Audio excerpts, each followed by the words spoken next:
I want to welcome to the stage next Dr. Michael Vallis, who is going to talk to us about cognitive behavioral therapy and arming yourself with the tools to live healthy.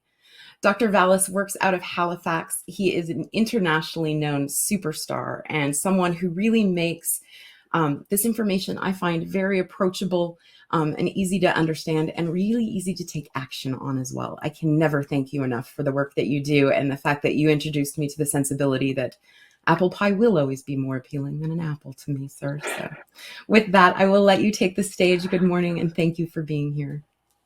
Thank you very much for the opportunity to speak. Actually, it was really nice to listen to the sort of panel because I heard a lot of things that I really set up the opportunity that I have to present. If we're going to really talk about changing perspective, then I think that really is critically important. And if there's one thing that I think we really need to recognize is that the narrative around obesity and obesity management really has to be changed. And not just in the attendees' eyes, but in family physicians' eyes, in politicians' eyes, in policymakers' eyes. I mean, this may be a little bit of a stretch, but not too much of a stretch. Pretty much everybody has it wrong. And so we need to shift perspectives. And I heard people talk about shame, and I heard Ian talk about failure. These are really interesting perspectives. And so what I'd like to do in this next 45 minutes is I'll make a presentation, and we have some slides that we're going to go through. And I'll do that for about 30 minutes. And then I'd really like to encourage people to make comments and to have any questions and have a little bit of a dialogue. Because as was described, and Lisa, you talked about the spaghetti diagram, and I think we have to recognize that, yes, it looks kind of overwhelming, which we think is, challenging. But what this really is we should sort of view this as a potential hopeful perspective. In other words, nobody can tell you what's going to work for you, but I think you can figure it out for yourself. And so that's really where the essence of cognitive behavior therapy kind of comes from, which is really, how do we understand the person and their perspectives?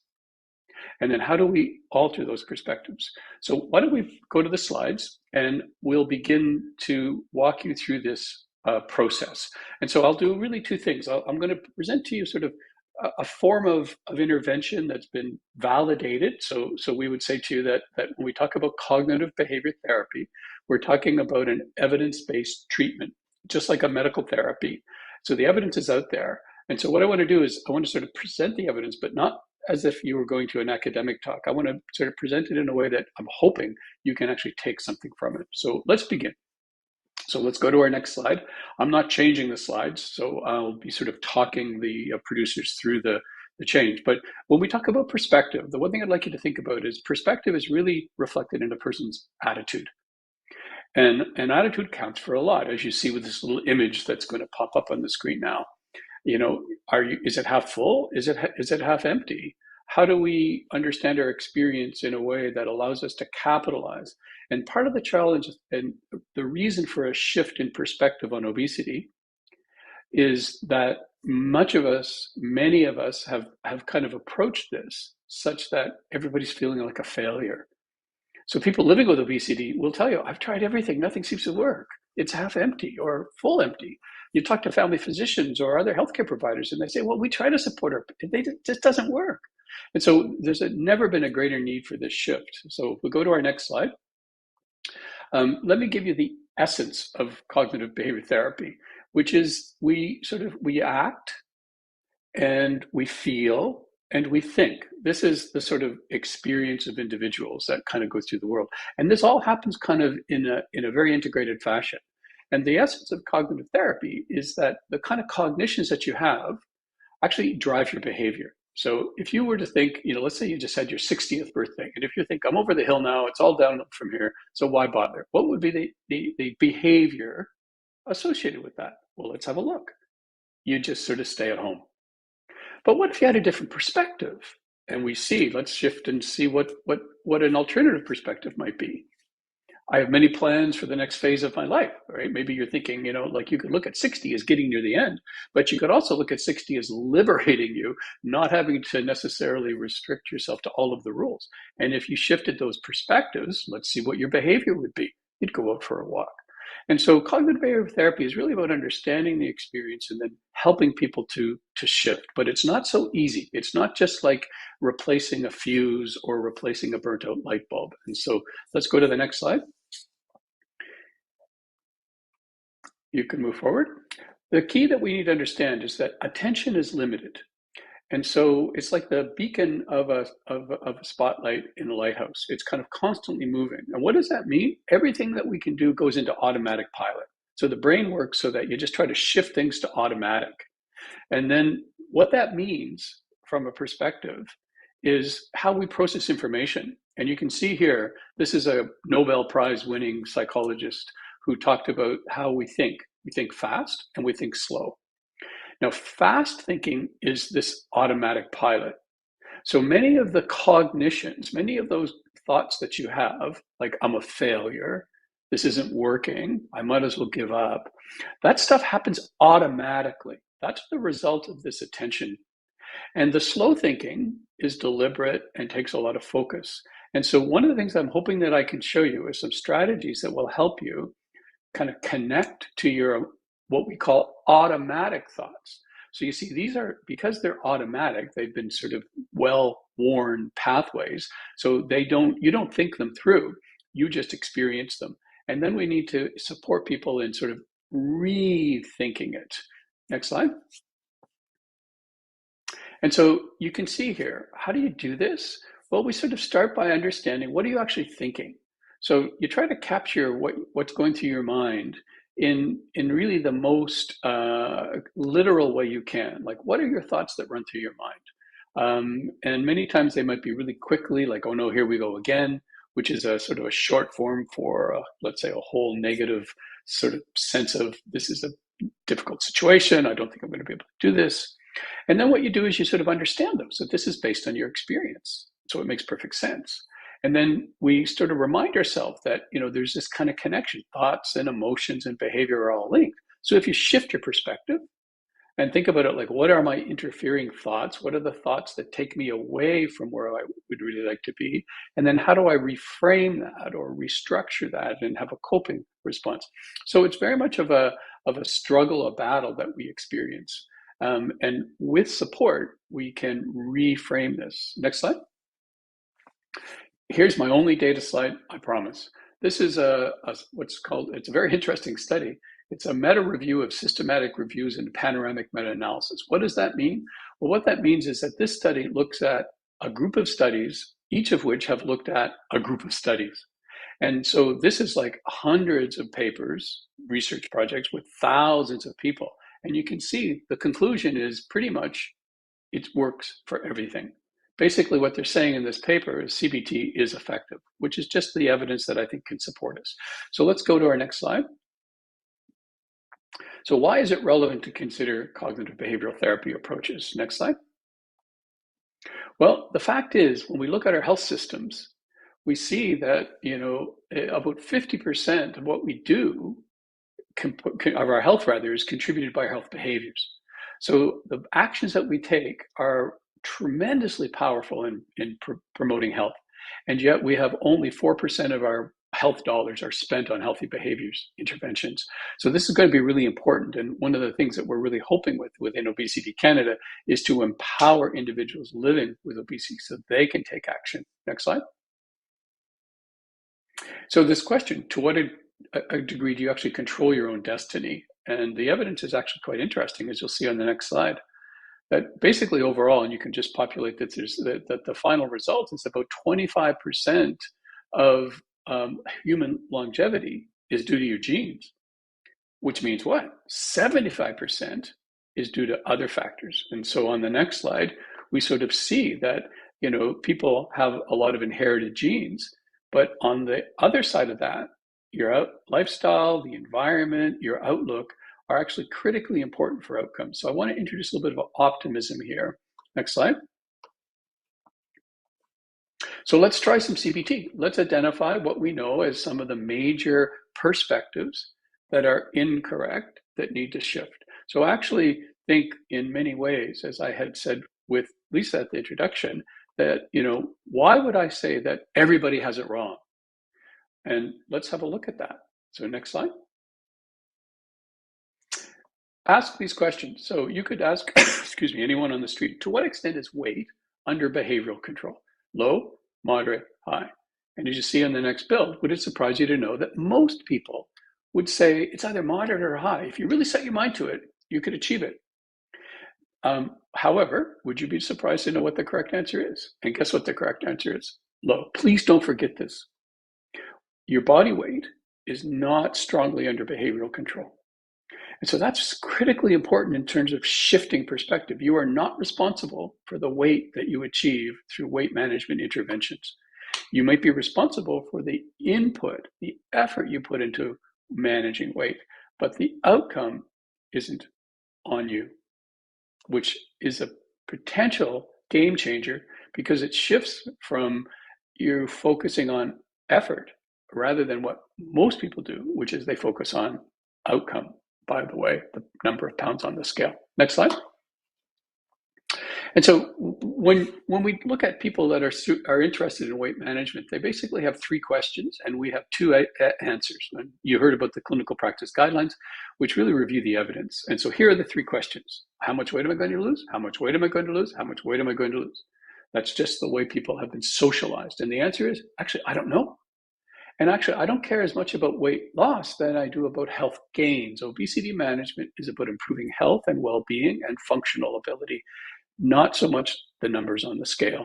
I like to view the numbers on the scale as only a measure of gravity. When you get on a scale, what you're seeing is gravity. You're not seeing health, and you're certainly not seeing worth. You're seeing gravity. What you see on this slide here is what's called a waterfall plot. So this is a study comparing low carb and low fat diets, both of which were effective. But what it's showing you here is the pre-post changes in weight of everybody who took part in these effective treatments. What you see on the far right of those two graphs are some people gained weight in the trial. What you see on the far left are people that lost a lot of weight. But what you can see is that there's a complete range. Some people gain, some people lose nothing, some people lose a little, some people lose a lot. And this is true of every single treatment. Surgery, medication, lifestyle will produce exactly the same. So there is no way that somebody could say to you, if you want to lose X number of pounds, you could achieve that weight. We have no idea. What we do know is that if you put effort into weight management, positive things happen. Next slide. And so the current mindset, the false narrative, is you can achieve your ideal or goal weight by eating less, moving more, using willpower. This is 100% false, and we need to shift it. Next slide. We did a study in Canada in which we sort of looked at attitudes of professionals and attitudes of people living with obesity. You just populate this, and what you see is that these are people living with obesity, so 1,000, just put 1,600 people, and you can see they believe that the solutions are eating more, eating less, and moving more. And so when they look at dietitians, medication, surgery, look at how few people are actually endorsing those. So we need to communicate that these are the effective treatments. All those that you see in that sort of bracket, those are the effective treatments, not the ones that people think. Next slide will show you what healthcare professionals think. And basically, just populate the slide. It's the same thing, right? They agree that surgery works, but other than that, dietitians, psychologists, obesity specialists, medications, most of these medical providers, physicians in Canada don't understand. It's not about eating less and moving more. So there's a really important shift. If you think about those sort of interfering harmful cognitions having to be reframed, this is the evidence that will help us. Next slide. But here's what we discovered, and this is comparing, this study that I talked about was done in Canada, but also in the US. So you see these two countries here. And you can see that between these two samples, pretty much everybody believes that it's their responsibility, like they could achieve it if they worked hard, they know how to do it. And very few people think that healthcare professionals have a role to play. So this attitude totally has to shift. Next slide. And if you could take one thing away from this presentation, weight is not a behavior. So you can't control your weight. You can control what you do with your life. You can control your eating. You can control your activity. You can control whether or not you take medication. You can control whether you participate in pre and post-surgery care, but you actually don't directly control your weight. Next slide. Weight management is about health gains, not weight loss. And the last bullet here is reframing obesity to a chronic disease can actually instill hope and promote adherence. So this is critically important. And so there, in fact, is our first example of cognitive behavior therapy. We need to reframe weight from a personal failure to a chronic disease, because that means that you deserve care and you deserve treatment. Next slide. And so this is why when we created the obesity guidelines, we had, in previous time, we had seen it as a pyramid: lifestyle, then medication, then surgery. And so few, and people had to fail one before they got to the other. We've completely abandoned that now. And we see that, obesity management is about medical nutrition therapy, physical activity, and medical adherence. And those are held up by three pillars, which are the psychological, the pharmacological, and the bariatric surgery. So just to put this in perspective, it's really important for us all, as we understand obesity and obesity management, not to assume, not to have the attitude, I have to do it on my own, and it's only if I fail can I seek medical care. Or other people we see saying, well, I should be doing it on my own. My doctor recommended drugs, but I shouldn't. Isn't that weak? Isn't that the easy way out? Shouldn't I do this on my own? Notice those attitudes. And the answer is clear: no. Because if you could do it on your own, you would have done it already. Next slide. And so these pillars would tell us that there's effective lifestyle interventions, effective medical interventions, and effective surgical interventions. And you can see that there's typically associated weight changes with those. And it's important for us to appreciate how we pull all these together. So the takeaway here would be, please feel empowered to raise conversations with people in your life, with your physicians, about the full range of medical treatments, so that we can actually plan. Think back to the spaghetti diagram, where everybody has their own path. What's your path? And you have a lot of tools that you can bring to bear. Next slide. And so one of the key here is around expectations. When we talk about cognitions or attitudes, I think with regard to expectations, it's critically important. And the reason for this is something that Ian talked about, which is we've put at the very front of our clinical practice guidelines the issue of obesity stigma. And the obesity stigma begins basically with expectations. So the problem with expectations, and you build this slide, is that people maintain too high expectations. So you can see here, this was about just over 4,000 people. The last few years, around 2015 to 2019. This is from Ontario. But look, when people who were pursuing obesity care were asked, what is your ideal weight loss? And it was 29 to 35%. What about realistic weight loss? 23 to 28%. What would you be disappointed in? 15 to 20%. See the high expectations that people have? And what we're talking about in effective treatment is 5%, 10%, 15%. So when we're talking about 15, 20%, those are, according to this, most people would be disappointed. We have to reframe that perspective. Next slide. And the problem with expectations is, as you see, my weight is my worth, and success is measured by weight loss. And these are completely false. They're the reason for obesity bias and stigma, both stigma from others toward the person in a larger body, but also internalized stigma. People living in larger bodies actually believe this themselves. And so for me, this is an absolutely core shift that we need to support. Next slide. And why? Well, just what is the weight loss curve? Every single human on the planet who's ever lost weight, here's what their curve looks like. And you can just populate this, keep going, and you'll see this is that sort of inevitable plateau, and then weight comes up a little bit. So this is the natural history of weight loss. The body defends against weight loss. Weight is not a behavior, and it's really controlled more by biological factors. Next slide. And the problem with expectations is, as you say here, if you're expecting to lose weight and you try, and because you're not in control of your weight goes where it wants to go, and you simply have to accept it. You're going to label that, though. I wanted to lose 50 pounds, I only lose 20. Well, you're a failure. I wanted to lose 30 pounds, I only lost 10. Well, you're a failure. People don't go through that cycle of trying and failing very many times before this phenomenon happens that you see on the right. Learned helplessness. I try and I fail. I try and I fail. I give up. And so this is why we have to be so clear on weight is not a behavior.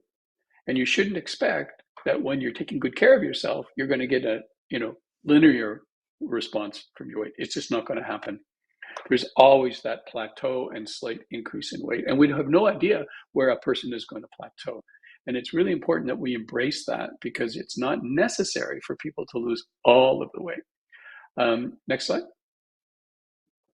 And so I just wanted to show you what was shown in this particular study. This was a study that looked at research on weight stigma in adults. And the available research shows that weight stigma is consistently associated with medication non-adherence, poor mental health, anxiety, perceived stress, antisocial behavior, substance use, poor coping strategies interfere with social support.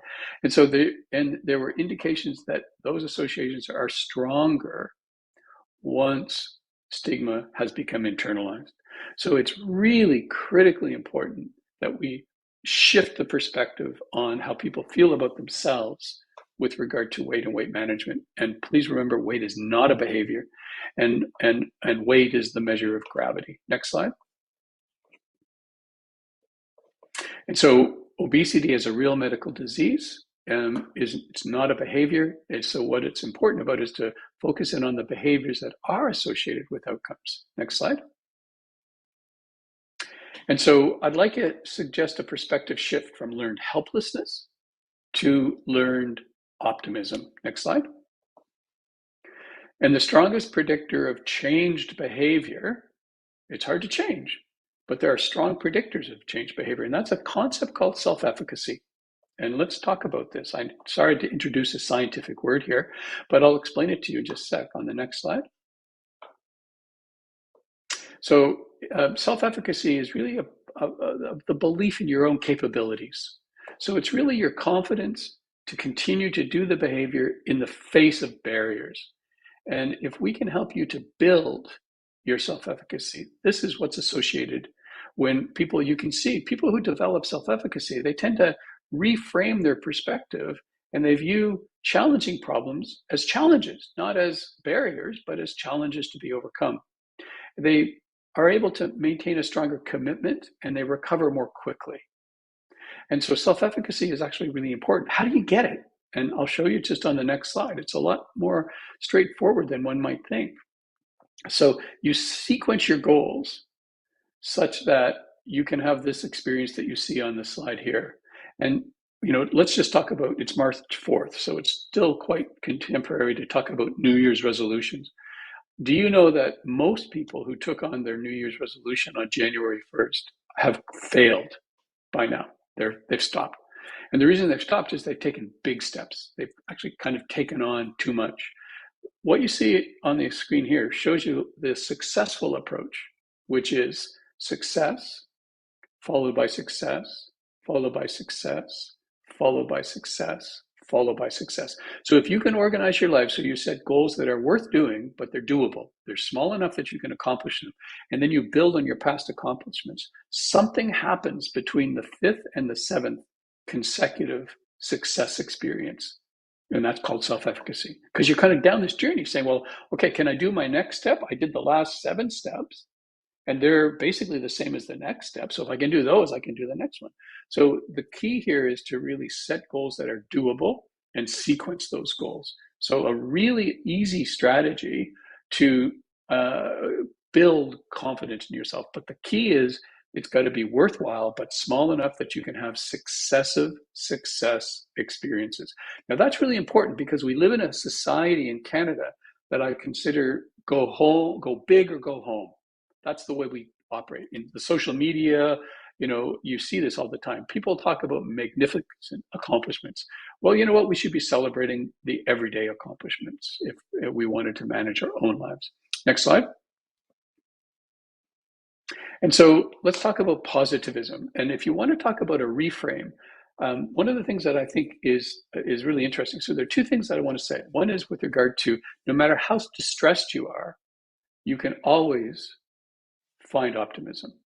That's actually a choice, right? The second thing I'll say that's also based on choice is self-esteem. how people feel about themselves. And what I think about self-esteem is that you can't borrow it, you can't buy it, you can't earn it, you can't download it. You can always claim it. So that's actually really important. When we talk about cognitive behavioral therapies and we talk about reframing, we can reframe negative experiences in a way that allows us to recover, to achieve dignity and worth, right? And that's why we know body diversity is something that we really have to accept. People come in all shapes and sizes, and our social kind of norm of lean bodies is a complete myth, right? Some people have those, but most people don't, and that's because of their genetics. And so let's talk a little bit about positivism, and I can go through this pretty quickly. So next slide. And that's really more of a strength-based approach. Next slide. This little kitten's a great example. And so there's lots of evidence that shows that these are basically happiness interventions. And there are habits that you can engage in. You can devote time to family and friends. You can practice gratitude. What are you grateful for that's happened to you in the last day? You can savor life pleasures. You can engage in meaningful activities, sort of surrender to the moment. And these are strategies that we can all integrate. Next slide. And so, what we understand, again, is attitude is to a great extent reflected in intentional activity. So there are genetics here, but there's a lot that we can do. We can surround ourselves in circumstances, and we can intentionally promote wellness. And this is just showing you the evidence behind those genetics. Next slide. And so it's a habit. I like this little cartoon, right? So, Charlie Brown is saying, someday we'll all die, Snoopy. And Snoopy's got a different perspective. And he says, true, but on all the other days, we will not. And so can you see how quick that was? That was just a really little shift, right? So if you have this habit of automatically having this kind of pessimistic thoughts, well, look, it's possible to shift. And it requires a little bit of time and a little bit of habit, but habits can be learned. Next slide. And so basically setting aside time to recall moments of gratitude, treat yourself like you're your best friend. Positive thinking about it's so easy for us to be critical of ourselves, but try to approach yourself with some compassion. Practicing altruism, you want to boost your mood, do something kind for somebody else. Focusing on your values and savoring the positive experiences in life. So this is a systematic approach to really build positive. Next slide. And so when we actually look at how obesity management works, we see there are three brain systems. There's what we call the homeostatic, which is like the base of your brain. There's the hedonic system and the midbrain. These are all unconscious areas. And then there's the executive system. And so obesity treatments vary. Some are better at addressing homeostatic. Medications can work in the homeostatic system. Behavioral, cognitive, behavioral, psychological treatments don't work in the homeostatic system. Cognitive therapy works in the executive system, behavior therapy works in the executive and hedonic system. So it's really important to personalize treatments based on the available impact that they can have and the nature of your own presentation. Next slide. And so I'm going to talk a little bit about, developing restraint, right? Because, and Lisa, I like to talk about, the choice between apples and apple pie, where I say that apples are always better for you than apple pies, but apple pies always taste better than apples. So how can you choose apple over apple pie? And so you need to develop some ability to restrain those impulses because they're always going to be there. And you can see here, this is kind of where you have an impulse that creates a wanting, that kind of is going to create an automatic, what we call permission thought. And then that's going to lead to overeating. And then that's going to strengthen your wanting. It's going to decrease your strain. But at that point, again, if you can capture those thoughts, those permission thoughts, then you can work with those. You can reframe those thoughts. And if you're able to focus on restraint-based thoughts, you see the pathway: decreased wanting, restraint behavior, strengthened restraint, and decreased wanting. Next slide. And so wanting is biological. It's not a character flaw. If you have strong cravings, that's because that's the way your brain is built. And you can continue to build this. And so it's basically a biological drive. And so we invite people struggling with their weight to accept this biological drive so that it can reduce criticism, self-criticism particularly. Next slide. just to keep in mind that you've got wanting, permission thoughts, excessive eating, wanting, restraint thoughts, and then eating behavior that's aligned with your values. It's also really important, and you'll see this on the next slide, that there's only so many permission thoughts, right? I have calories in my diet, so I might as well eat it. I want it, it would taste good. I'll eat this now, I'll have less at dinner. I can't say no, I would be rude. And if you just look through these thoughts, you can see these are really common, right? Thoughts that people have that drive their eating behavior. And so if you can kind of capture that, that's one of the nice things about cognitive behavior therapy is when you start to analyze how you experience the world, you'll see that it fits into categories. So some of you are probably able to pick out 1, 2, 3, or 4 of these that you say, oh, that's me, that's me, that's me. And others would say, no, not that, but over there. And it doesn't matter because it's really understanding that permission thoughts are finite in number. Next slide. And so, what we would do with regard to, restructuring around, these wantings is identify the situation. You can rate the intensity of your wanting. You can sort of look at yourself with regard to, is this affected by stress, fatigue, or hunger? Identify what your automatic thought is. Next slide. And then again, we just kind of work through, you sort of think, okay, how do I balance with that, right? I could eat this and still be within my calorie target for the day, but my long-term success is about impulse control, not simply balancing calories. So here's where you have a choice to sort of defend yourself against these sort of negative perspectives that have dominated. Next slide, and I'm just about finished, but I want to talk about the importance of values over goals. So we like to set goals, but what's important about values is that they will continue to motivate you. So for instance, when does an honest person decide to be a criminal? And the answer is never. And when does a caring person decide to push an old lady down a flight of stairs? And the answer is never, because that's who they are. So values are things that are so important to you. So if it's family, wouldn't you like to be, able to interact with your family? And if that's what your goal is, if it's adventure, if it's accomplishments, and so values are really important to line up your goals with your values, because see, it's not about how do I choose apple over apple pie. It's really about the following: what's important enough in my life to not have apple pie for? And if I can line up the choice of apple with denying apple pie based on values, that's what will carry the day. Next slide. And so you can just kind of see this almost like we call it a vertical exploration, right? I want to be healthy. Well, why do you want it? Well, I want to manage my blood pressure. Well, why do you want that? So I want to be around for my kids. So we kind of encourage people to sort of clarify their values by sort of asking these questions to get down to the base of that. Next slide. And this is where resilience comes from, right? And that what's important is to sort of think about resilience as the ability to bounce back. And as you see on this slide, when we look at actually these setbacks, there's really only a limited number of setbacks, right? And aftermath of an episode when you've consumed more than you wanted to, right? So you feel bad about yourself, and that's what knocks you off. Or you get on the scale and you see a number that's not in your favor, or you see an image of yourself. So many situations where people kind of, this sort of inner critic gets re-evoked. And these are perfect examples of situations where you can kind of go in prepared, especially if you know the basics of cognitive behavioral therapy. There's automatic thoughts.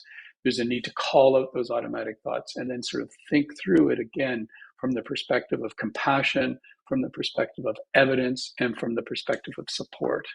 And I think that might be the last slide, but there may be one more. Can we see? Right, so basically what it's saying is if you did this sort of reflection at the end of the day, was my behavior today in line with my values? And if it was, great. If it's not, well, that's quite okay too. Then I need to reevaluate that. And, the strongest predictor of success is not giving up. And next slide. So in conclusion, we know that obesity is a chronic disease. It's not BMI. It's about excess adipose tissue that impairs health, function, and quality of life. We're understanding its comorbidities, and we're understanding how it actually operates, and in particular, how the brain wants to protect your highest weight, which is why in Obesity Canada, we promote this concept of best weight, which is a weight that you can achieve, maintain while being the healthiest and the happiest. It replaces a number on the scale with health, function, and quality of life. And importantly, it embraces worth, dignity, and self-esteem, not body shape or body size. And that's my last slide. I think the next one is just a question slide. And I'm happy to take questions. Awesome. Thank you so much, sir. As ever, I have a page full of notes. Whenever I spend time with you, I always take things away. And we definitely have a couple questions that have come through in the Q&A section. So I'll take the first one.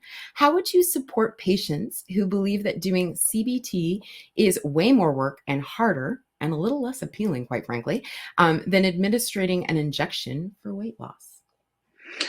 Absolutely. I think that's but since when did life become a pursuit of easiness? I mean, I do this activity all the time, Lisa. I'll do it with you.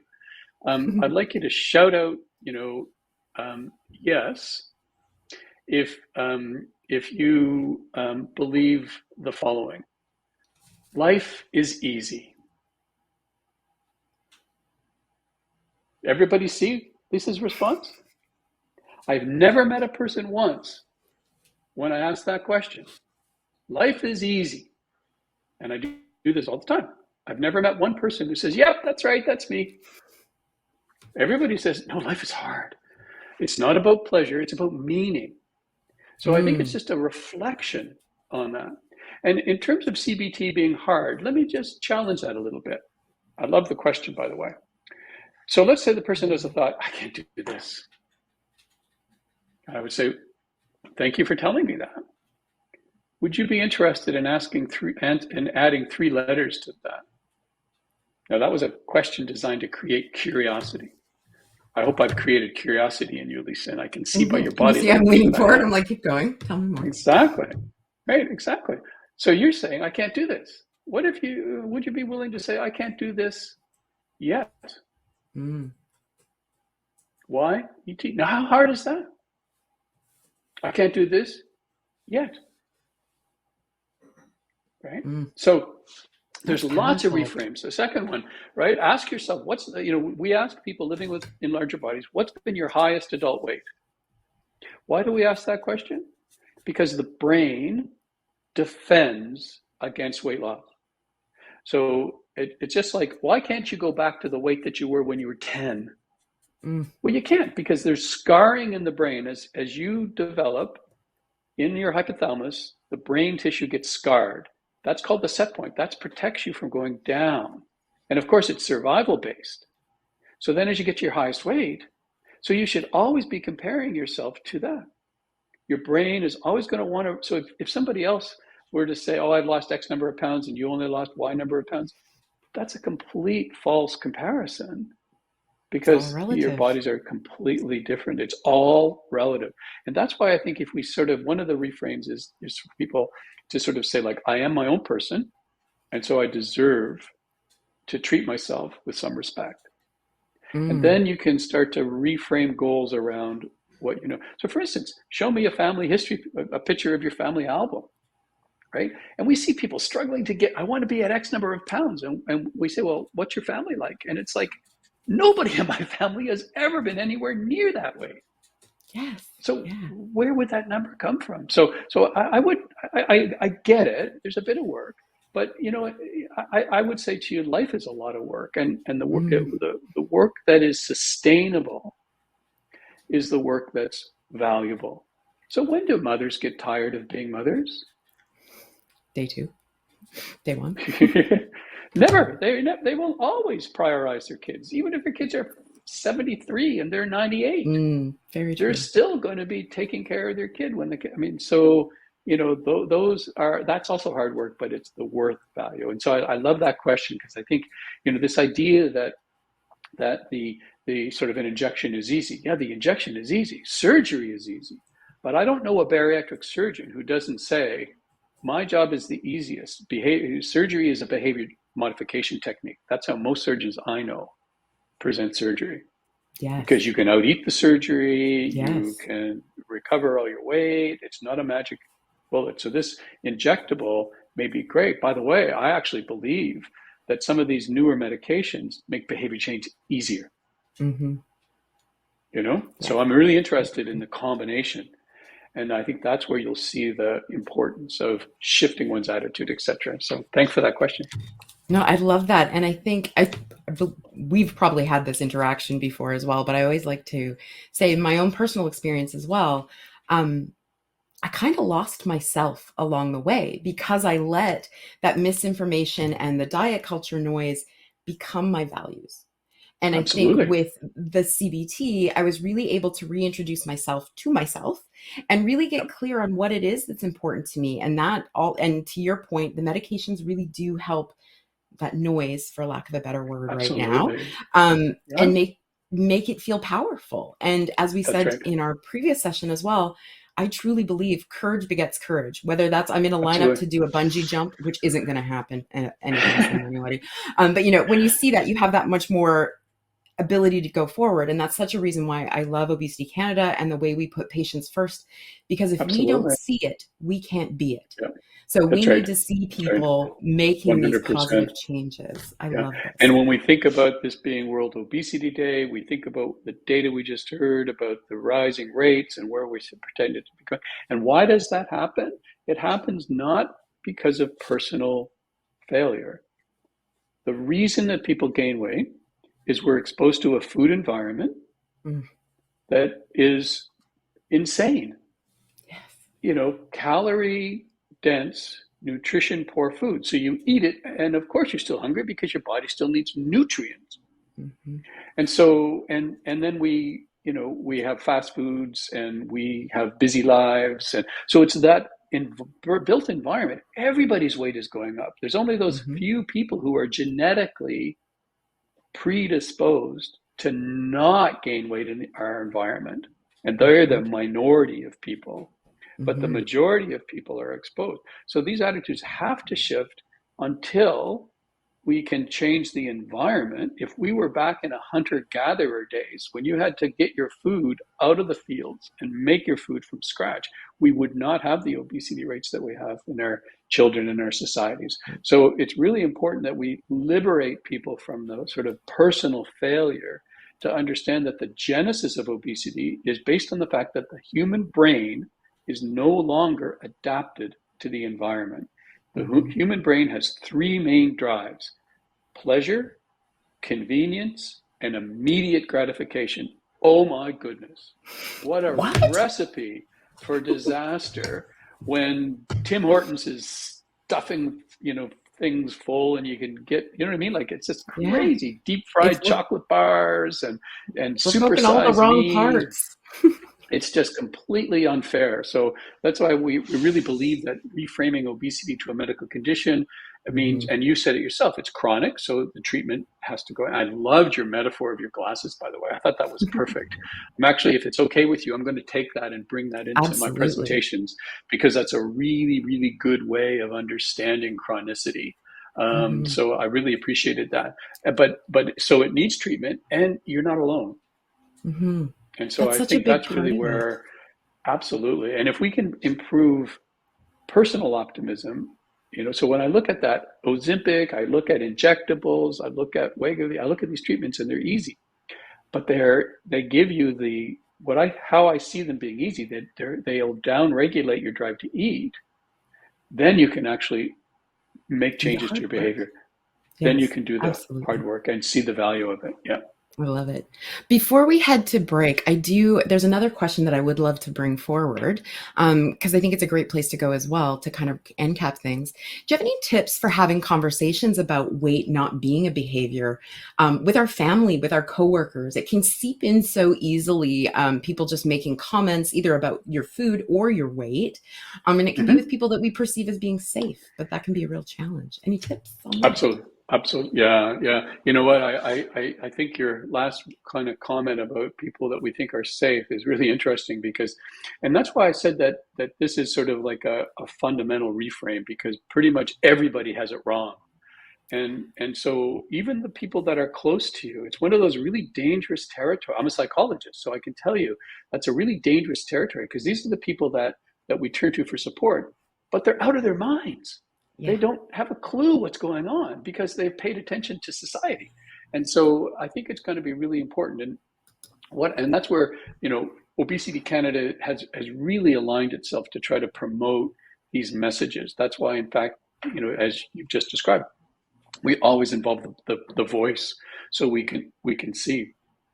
But I think the evidence there can be really important to present. That's why, we're working across Canada to get all of the provincial, medical associations to accept obesity as a chronic condition. We're, trying to address, the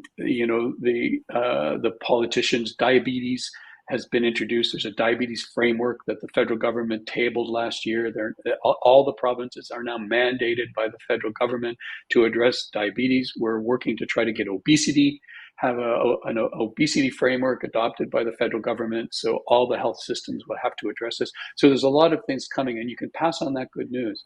But what I Hmm. would say to that question, and I want you to take this with a grain of salt, but the closer you feel this person is to you, so when you think about this person should be safe, you know, get those people who think, yes, this is a safe person, then ask them to lose 1.3 kilograms in the next 3 days, no less and no more, and see what happens.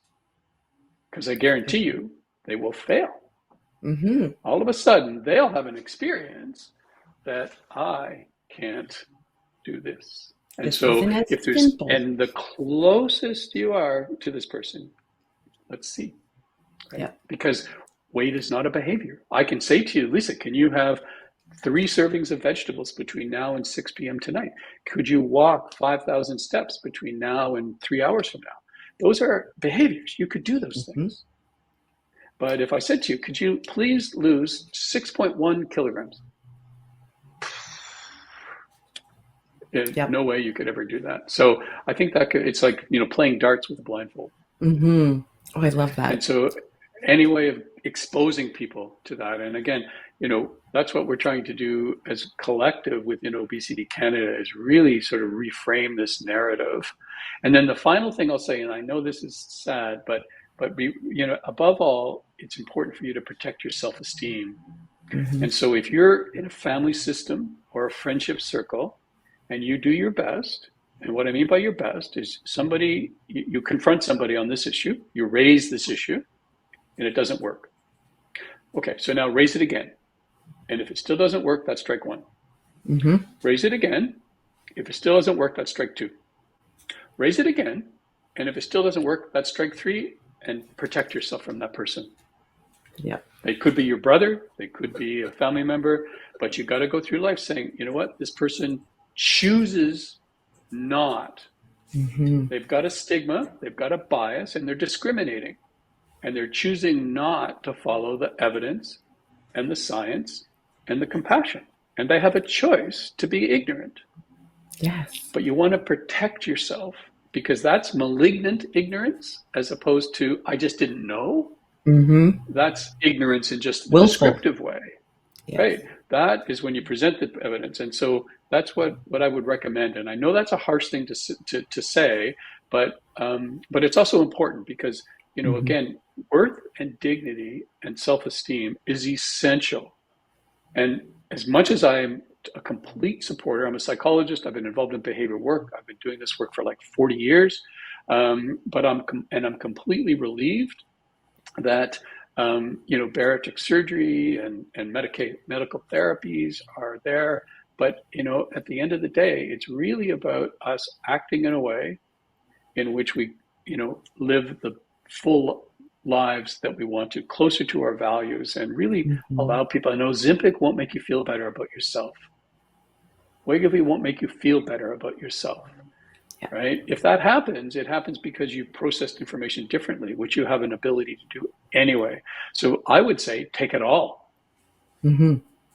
Take CBT and take medications and take surgeries and like work with your clinical team to figure out what's the best pathway for you.